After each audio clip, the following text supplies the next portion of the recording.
seem to finally have learned the fake Sack's real name. Of course, he hasn't. Sorry. Of course, he hasn't told them his real name. Well, we see that from a flashback. Turns out even this guy has a Freudian excuse. Maybe it seems like this is not a guy working for the terrorists, but simply a guy that has a grudge against the Magic Knights because, well, maybe he didn't think they were as awesome as his friend says. But this real guy, this fake Sack's real name is Sora, uh, ironically enough. Either way, yes, this is Black Clover chapter 123, and I am the angry anime fan of this reviewer. Of course, Sora, as we're now gonna call him, do not react very good with what Asta did, but Asta just says that in his own friendly manner, that now we just have to work together with a team. It's not exactly known if he pulls up this way to mock Sora, since Sora has mocked Asta this entire time, but he now says that now we have to work together as a team, because he says that too. Um, I want to fight together as a team, you bastard, and defeat all those awesome people. I wanted to work together with amazing people and defeat all these amazing people. And then we see a brief flashback with apparently a guy talking to this guy called Sora, who says that the real Magic Knights are amazing and have incredible magic users. Uh, and also mentioning something about comrades. Apparently meaning that this Sora, if that's not really is his real name, apparently do not really like comradeship. Maybe his friends lost his life in a battle, and the so-called team did not help. So he hurts Asta's finger and said that he has no intention of doing a friendly match, but since he is here for his own objective, I'll make use of you. So he begins to tell about his magic element of ash and how these different traps work. And apparently, him be pulling an all-nighter as he was sleeping before was true. He has really infiltrated and planted his traps. Uh, so he pulls them up in three different sections. The first trap is a binding trap that binds anyone that touches the magic circle. The second is a pitfall trap. It creates a hole and drops the enemy into it. And the three is a landmine trap, which activates an attack spell on their location. And once they are used, they are disappear. And if you don't, and if you can, and if you infuse them with magic, you can't expect a spectacular of an effect.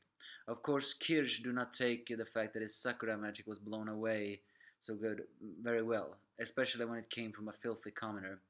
And as soon as he hears that Magma also is a commoner, uh, he immediately has a villainous breakdown and, like an enormous narcissistic wimp, he suddenly decides to take care of this himself because he doesn't want to be tainted by a commoner.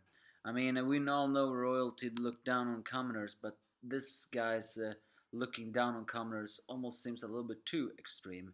What do I mean when I say about that? Well, how do I put it in words? He is a narcissist, don't get me wrong, but it almost seems like his narcissism is not just narcissism of looking down on commoners. It almost seems to be a, I do not want to get dirty kind of narcissism. Of course, I could be wrong. It could very well just be a narcissistic fact that he doesn't want to acknowledge commoners. But yeah, Kirsch is especially disgusting this chapter, and saying that it's revealed that this is not a battle match. It actually has a crystal in it, and of course, well, Magna and Sol do not really take so very well. Do not exactly know why Sol hates all men, but hey, I think we will find that out one day. Apparently, the reason why Kirsch do not like commoners is because they have meager magic power and therefore not on the same stage as royalty.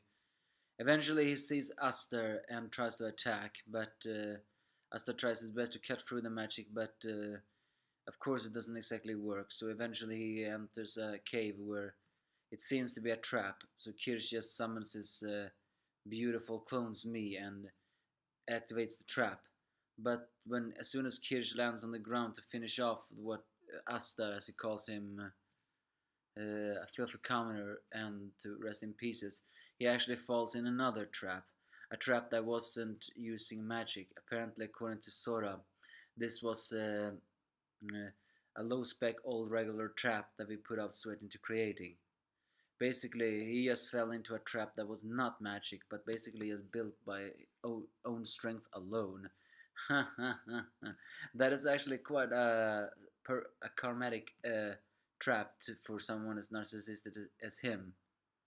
Uh, and then Asta jumps into the hole with his swords. Well, not forward, but the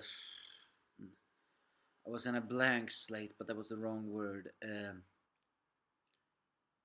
The sides down as he lands on exactly the place I always suspected him to land, right on Kirsch's face. Well, maybe not on. He doesn't land right on his face, but it does land right on his body. And an unsightly defeat for such a arrogant asshole. I wonder if though is that's gonna knock him out. I mean, if that knocks out the second in command of the Coral Peacocks, then I have to say, just a little bit anticlimactic. But hey, he is a royalty, one who has a powerful magic, not a single bit of defense. So it makes sense. Although I once did question what happened if Aster hit his face. I mean, if Kirsch survives this, I mean, of course it's gonna survive. They're not gonna die in this battlefield. But what I mean is, if it happens that that doesn't knock him out, isn't it a possibility he's gonna snap? After all, he really had some villainous breakdown here.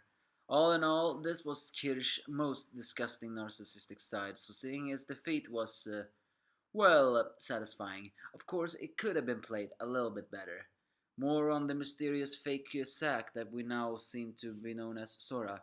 What is his motives though, we still don't know, but maybe implies that maybe he loves Magic Knights because they say they are all for comrades, but in real life they are not. Given what we have seen from some Magic Swords and Nobles, we actually should take that as a justification. I mean, not justification, not a grain of salt either. We should believe that. That's what word I was looking for. After all, the corrupt system of Clover Kingdom is not exactly so saintful as they pretend to be. But you give me your thoughts if you have any.